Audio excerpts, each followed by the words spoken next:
Worth it nggak sih beli laptop harga 20 jutaan tapi cuma dapat RAM-nya 8 GB terus SSD-nya 256? Belum menonton, pastikan kalian udah klik tombol subscribe dan juga nyalakan notifikasi kalian biar kalian nggak ketinggalan apabila ada video tutorial terbaru di channel ini.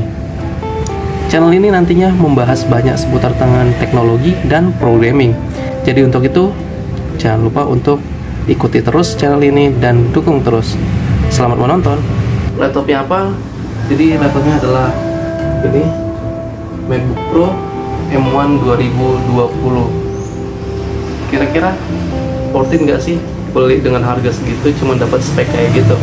Yuk sama-sama kita bahas di video kali ini ya teman-teman. Sebenarnya kalau beli ini tuh gue mikirnya 1000 kali sih, soalnya kan bukan barang yang murah terbilangnya, apalagi di umuran gue yang masih 20-an ini termasuk harga yang mahal ya untuk sekedar laptop. Jadi gue beli di harga 21 juta lah, kalau nggak salah 20,99 ya, anggap aja 21 juta. Untuk di dalamnya sendiri gue cuman dapet, ntar gue buka dulu, boxnya agak susah bukanya.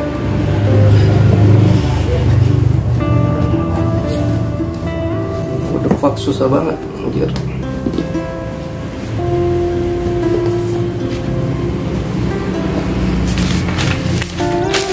Di dalam boxnya itu cuman ada ini, buku panduan dan juga stiker. Stikernya ada 2, satu lagi udah gue pasang. Udah itu doang, sama isinya charger. Udah ini doang ini dapatnya. Terus kalau kita pingin ngake gitu nggak bisa langsung pakai karena colokannya cuma ada 2, yaitu Type C. Nanti gue spill gimana itu ya portnya. Dan kita harus beli alat yang kayak gini, namanya portable hub. Jadi ini yang ngubungin dari Type C ke banyak port, misalnya port USB, port HDMI dan lain sebagainya. Jadi harus beli alat ini. Dan alat ini juga lumayan mahal, sekitar 1,3 gue belinya, baru bisa lah dipakai. Untuk laptopnya sendiri, ini laptopnya untuk sehari-hari gue pakai buat ngoding, buat develop project iOS. Jadi ini tampilan awal dari laptopnya. Kita mulai dari keyboardnya ya. Keyboardnya itu tipis banget, jadi ini pinggirannya ini sama keyboardnya itu rata dan tipis banget. Buat mencetnya itu jadi apa, dia nyebutnya butterfly keyboard apa gitu, gua gak terlalu ngerti juga. Jadi ini kayaknya lebih tipis dari keyboard yang lainnya.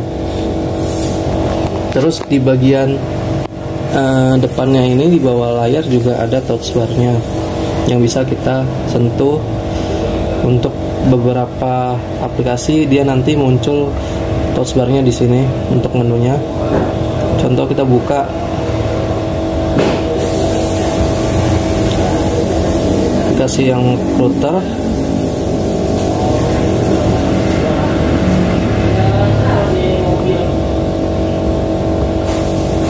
Nah, jadi kalau misalnya kita buka codingan gitu kan, nanti dia muncul tombolnya di sini dan bisa kita klik. Untuk portnya sendiri dia cuma punya 2 port ini yang menurut gua nggak gua suka dari MacBook ini. Dia cuma punya 2 port ini, jadi kalau misalnya kita pingin nancepin kabel USB gitu harus pakai alat lagi. Nama alatnya ini kayak gini nih, namanya portable.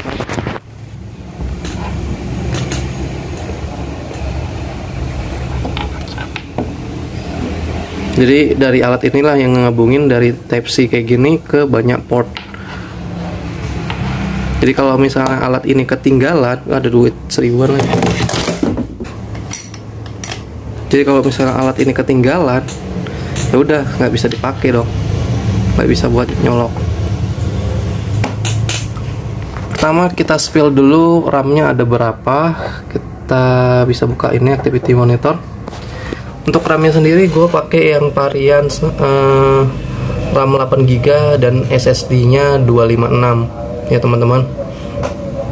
Ini gue baru buka 2 aplikasi aja udah 5GB kan. Yang gue seneng dari MacBook ini, pertama meskipun RAM-nya segini itu nggak merasa kekurangan. Di RAM 8GB itu udah cukup banget kalau menurut gue untuk aktivitas gue sebagai programmer, buat jalanin project misalnya PHP,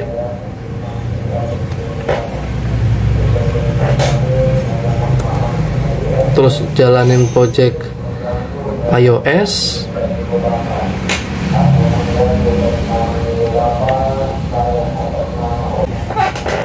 jalannya sekarang udah pakai touchbar aja bro. Nah, tinggal tunggu aja prosesnya. Kita gedein.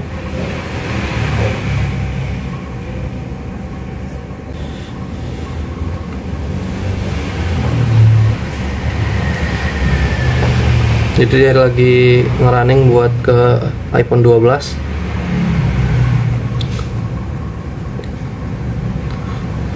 Termasuknya sih cepat menurut gue ya, daripada laptop gue yang lama untuk nge-compile-nya.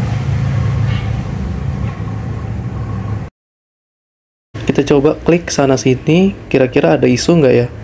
Dan ternyata berjalan dengan normal, nggak ada isu sama sekali. Dan kita lihat RAM yang terpakai itu udah berapa. RAM-nya ketika kita ngejalanin aplikasi Android, simulator gitu, aplikasi iOS maksud gua, dan ngejalanin project Flutter itu kepakainya 6,39. Kita juga ngejalanin server PHP untuk API-nya. Terus kita coba jalanin juga untuk XAMPP-nya. Oke. Sejauh ini sih masih aman.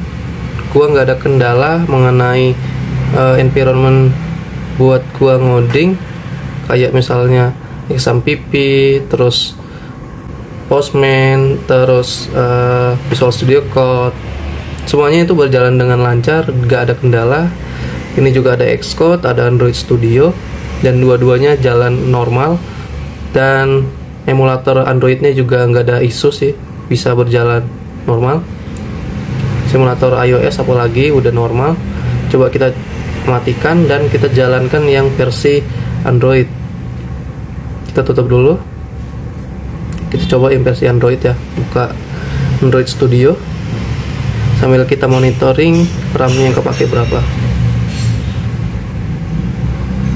Oke, Android Studio udah kebuka. Kita buka ADP Manager, terus kita running. Ya, ini Androidnya udah jalan. Ini kita tutup aja. Ini kita tutup.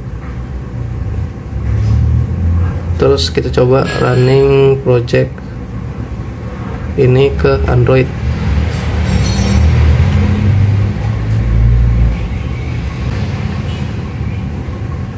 Kenapa? Oh, nggak bisa di split teman-teman. Nah, ini tampilannya kalau di Android. Semuanya normal, nggak ada kendala, berjalan dengan normal, nggak ada masalah yang aneh. Kita coba klik sana sini, kira-kira ada isu nggak ya yang muncul di Android. Ternyata masih oke dan nggak ada isu, semuanya bisa berfungsi dengan normal.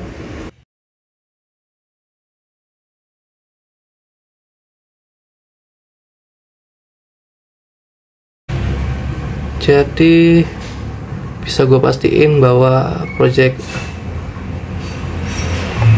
Flutter nggak ada isu sama sekali. Dan sebenarnya objektif gue kenapa gue beli ini ya, pertama ya gue pengen ngedevelop aplikasi mobile ya, khususnya buat iOS development.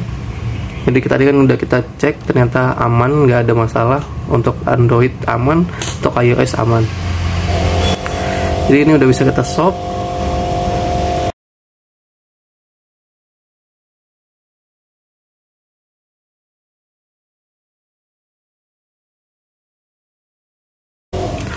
Oke, udah.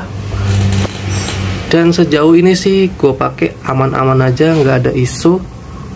Oh, ada isunya itu ketika gue pakai Sequel Pro ini. Waktu gue pakai ada beberapa kali nge-crash gitu di M1 ini, jadi gue jadinya nggak pakai ini. Terus satu lagi SQL Workbench juga. Ini dulu gue download dan isu juga di M1, jadi sering nge-crash dan nge-close atau nge-close sendiri gitu. Jadi alternatifnya gue jadinya pakai yang ini, SQL S. Kalau ini selama gue pakai masih aman-aman aja, belum nge-crash. Jadi kalau menurut gue di RAM 8GB itu masih cukup ya buat keperluan misalnya Android atau iOS developer ataupun web developer, itu cukup banget.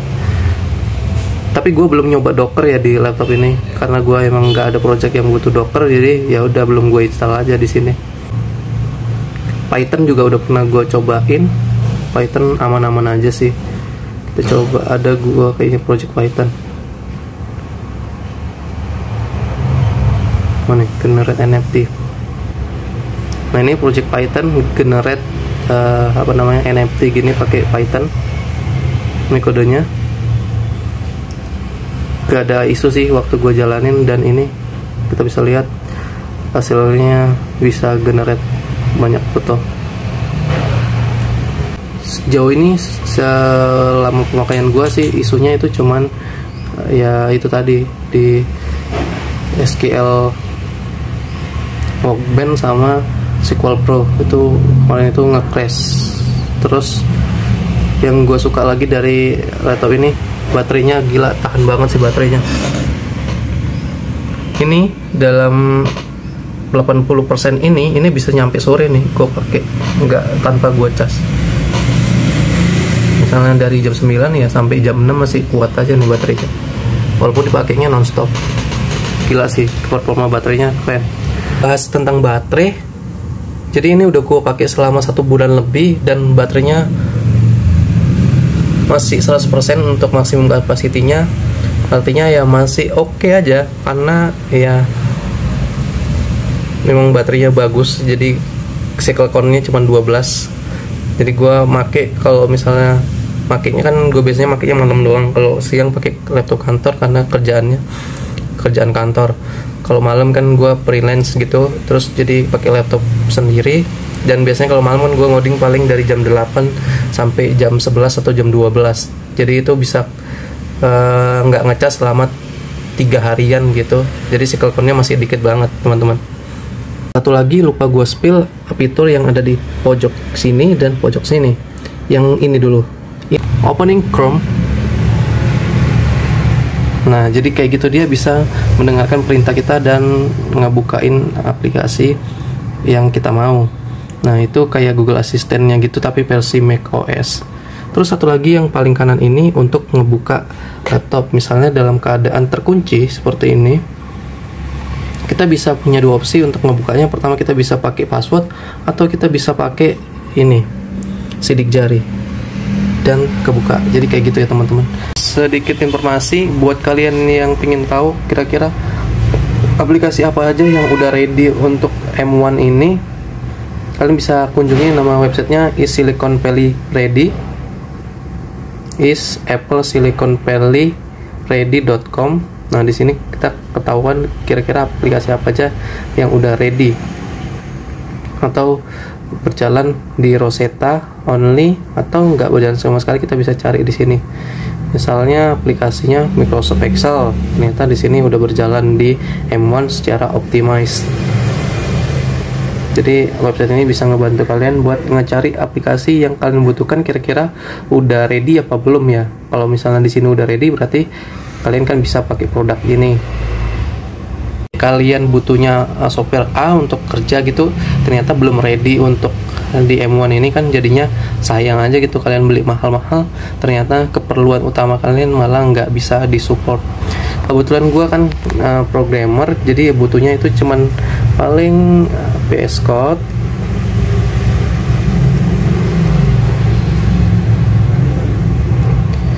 ini Xcode, Visual Studio Code, semuanya udah optimize di M1, jadi gue udah bisa beli ini. Terus paling MySQL juga udah optimize. Terus paling apa lagi, Redis juga udah optimize. Terus Docker,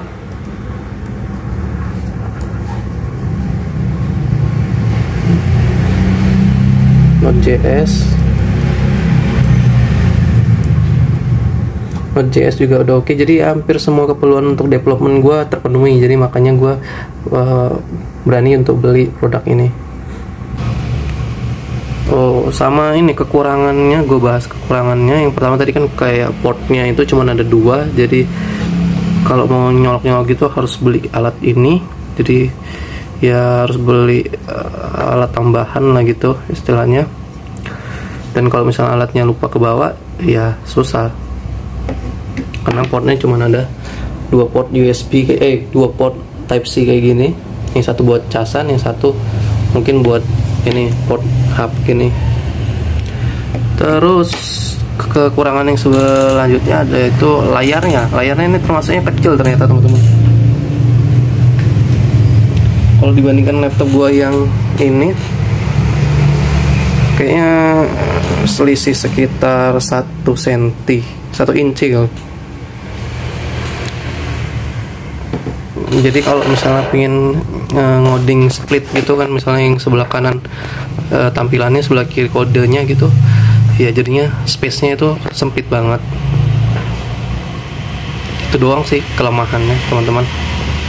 Jadi apakah worth it untuk beli MacBook ini dengan harga 20 jutaan? Kalau tujuannya produktivitas sih menurut gue sih worth it aja teman-teman. Tapi kalau misalnya tujuannya nggak perlu banget, maksudnya keperluannya itu nggak perlu banget, mendingan jangan sih. Mendingan pakai yang harga-harga di 10-an gitu. Itu juga udah cukup sih kalau untuk ngoding keperluan standar. Pokoknya kalau misalnya kalian nggak ada keperluan untuk iOS development atau environment iOS gitu, mendingan Windows sih. Karena ini ya pertama bukan laptop buat game gitu, jadi game-game gitu gua kurang tahu sih bisa apa nggak di sini, karena gua bukan gamers, jadi ya nggak isu menurut gua. Selama objektif gua bisa kepenuhi, misalnya ini Android atau iOS developmentnya ini bisa berjalan dengan nggak ada isu, gua sih udah cukup sih kalau menurut gua. Tapi kalau misalnya kalian ingin ada gamenya juga, kayaknya bukan MacBook sih solusinya. Jadi begitulah tadi pembahasan kita tentang produk MacBook. Menurut kalian gimana? Worth it nggak sih? Terus jangan lupa untuk tinggalkan komentar kalian dan like apabila video ini bermanfaat, dan juga dukung terus channel ini biar gue semakin rajin buat bikin konten ya. See you teman-teman.